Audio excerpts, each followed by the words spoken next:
برطانیہ کا ایک ہنری اس کا نام تھا جو ان کا بادشاہ تھا، اس کا بڑی قریب دوستی تھی، ایک جج تھا سیموئل بیکٹ، وہ جو جج تھا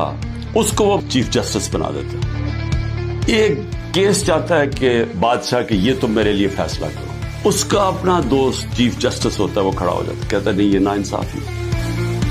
وہ اس کو دھمکیاں دیتا ہے، ڈراتا ہے، دھمکاتا ہے، دوستی جتاتا ہے۔ سیموئل بیکٹ کہتا ہے میں ناانصافی نہیں کر سکتا،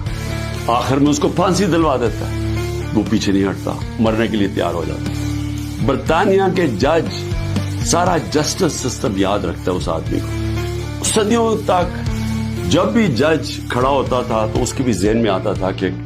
سیموئل بیکٹ تھا۔ پاکستان میں ججز دیکھیں، ہمارے ججز جسٹس کورنیلیس مسلمان تو نہیں، سب جوڈیشری ان کو یاد کرتی ہے، ریسپیکٹ کرتی ہے،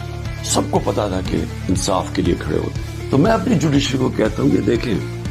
یہ ساری قوم آپ کی طرف دیکھ رہی ہے، جو آپ میں سے سٹینڈ لیتا جاتا ہے، انصاف کے لیے کھڑا ہوتا ہے، لوگوں کی آزادی کے لیے، لوگ اس کو ہمیشہ یاد رکھیں گے۔ وہ طفل کیا کرے گا جو گھٹوں کے بل چلے، جو پہلے سے گرے ہوئے ہیں، طاقت کے سامنے سر جھکا کے بیٹھے ہوئے ہیں، ان کو بھی، ان ججز کو بھی لوگ دیکھ رہے ہیں۔